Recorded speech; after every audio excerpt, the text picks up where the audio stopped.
In this video, we'll be starting to look at our game, Dodge It. We made this using tkinter. Tkinter is a framework of commands that Python can use and to create something more complex than the previous programs we were looking at. We have to import the information stored about tkinter into our program, and this line does that.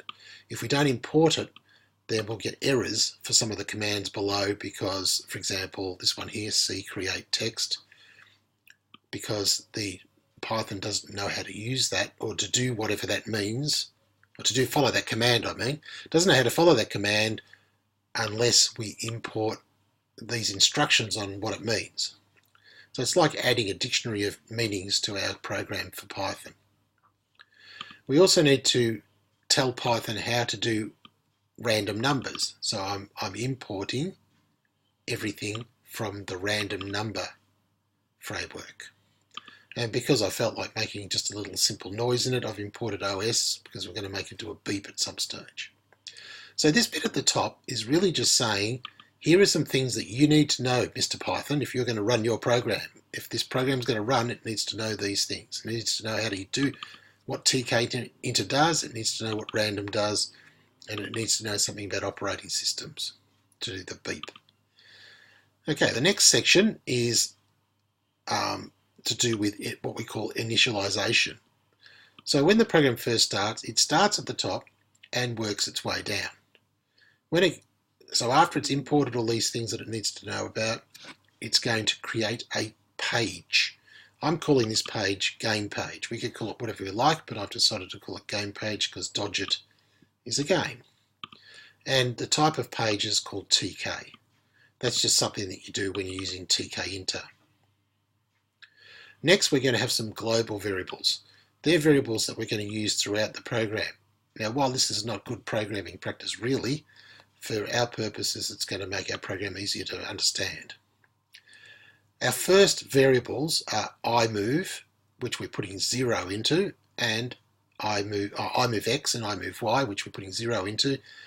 These are going to be used throughout the program to know how far to move the player on the screen.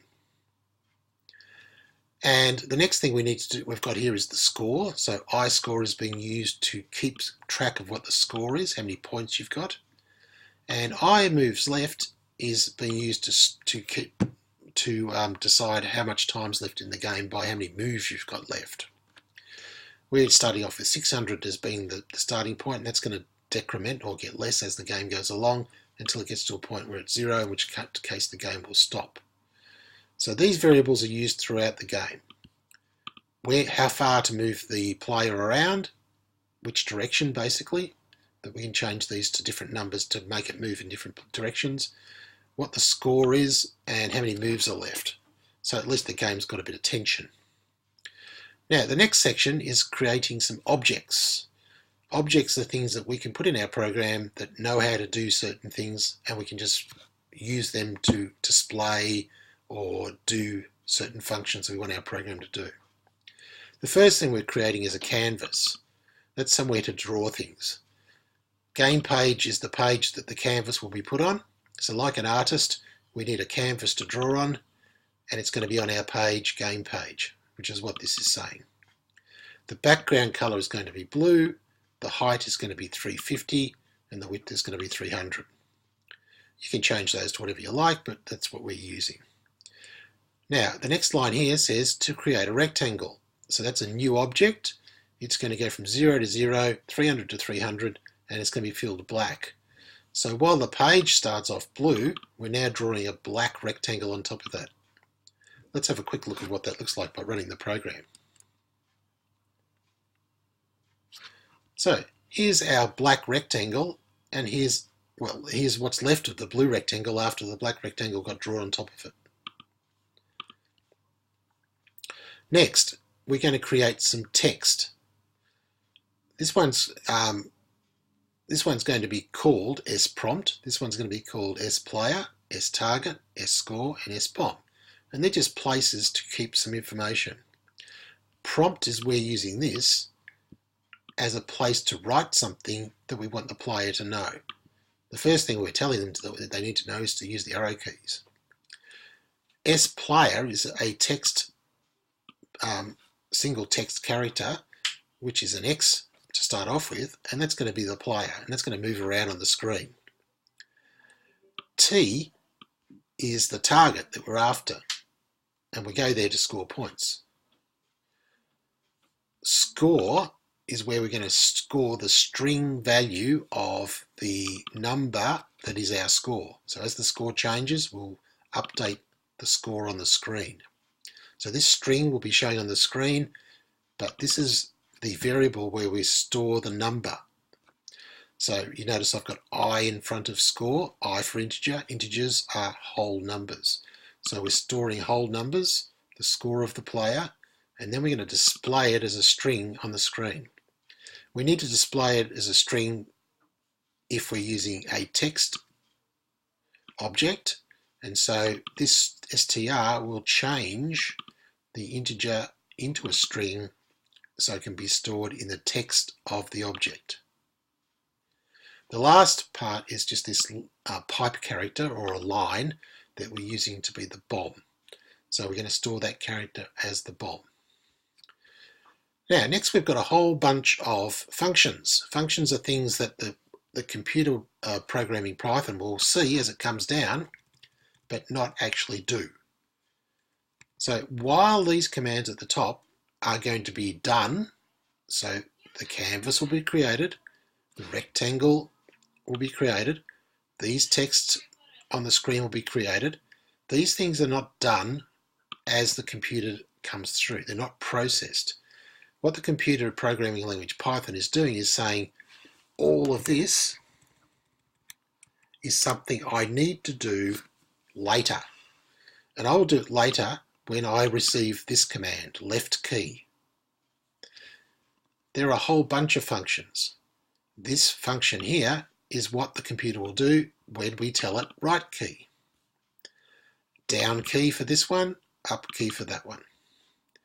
This function will be done, or the commands will be followed when someone hits check hit, or when we tell it check hit. There are some other functions. Check the time, move the bomb. All of these will not be done until we tell them to do it. Animate is a large function. It's got a lot of things that it does in there.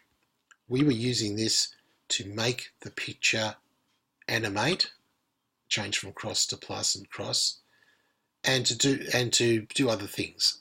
The most important thing that it does is this line here. This line says the after command.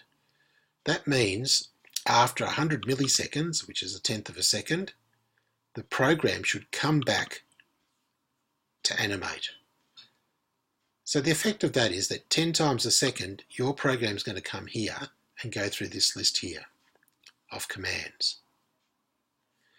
10 times a second, because we've told it. And the first time it does it, it will come through here, and then it will read this command and also come back in another 100 milliseconds. Do all these, come back in another 100 milliseconds. So it'll just keep doing that all the time through the program. So far, none of these commands here are being done. We're just letting the computer know, or letting Python know what we want it to do when we tell it that.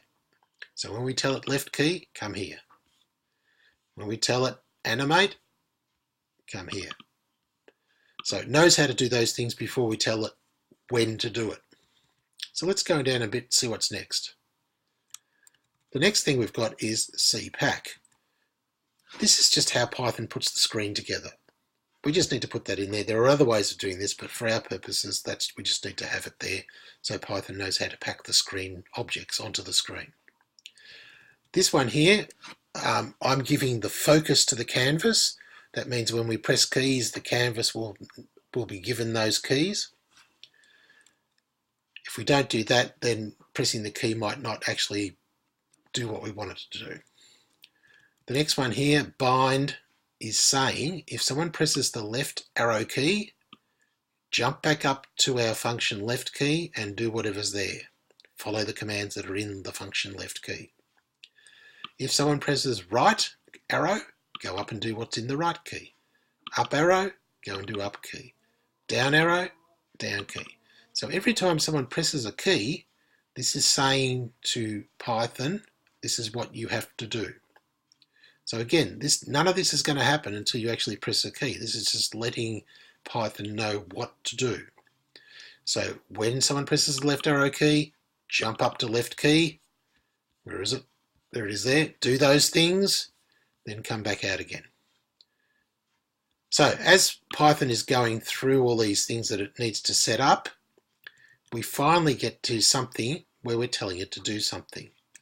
I'm telling it to go up and do animate. So it's going to go through all these commands, get to this last one, which says come back in 100 milliseconds.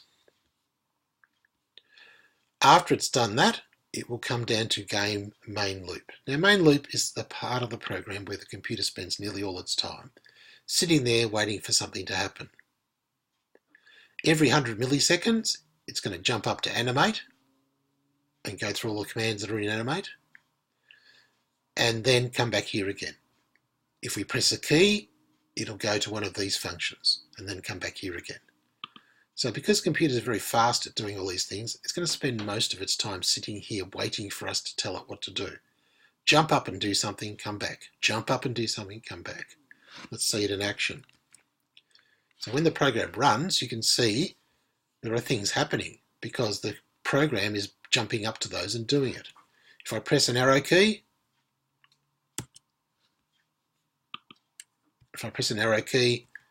you can see my player moving around. So left arrow key. Each time I press an arrow key, the program is jumping up to the function and doing what the function says that I've told it to do for left arrow.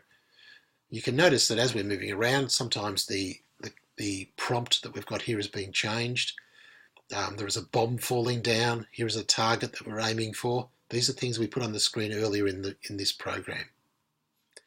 So that's a basic overall view of how the program works. And for my purposes, you understanding those things is the most important part of the whole thing, that they're the way that all fits together. So let's just go through it again quickly. The program starts, it sets up, it imports the information it needs to know, it creates a page, it sets up some variables we need, how is the player moving, what's the score, how many moves are left. It puts things on the screen like a canvas, all those things we saw moving around, the bomb, the score. It gets these functions ready for when we need them. So there's a whole pile of those functions that are going to do important things for us, including animate, which is the main function for where things are going to be changed. Then we set up also the keys, where to go when someone presses the different keys, where to go when left arrow is pressed, where to go when up arrow is pressed. Run animate once just to get it going, and then just sit here and wait. It'll sit here and wait until we do something.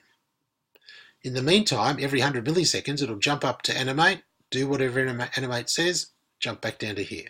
Jump up to animate 100 milliseconds later, jump back down to here. It's going to keep repeating that until we stop the program. So that's a brief overview of the program and how it works.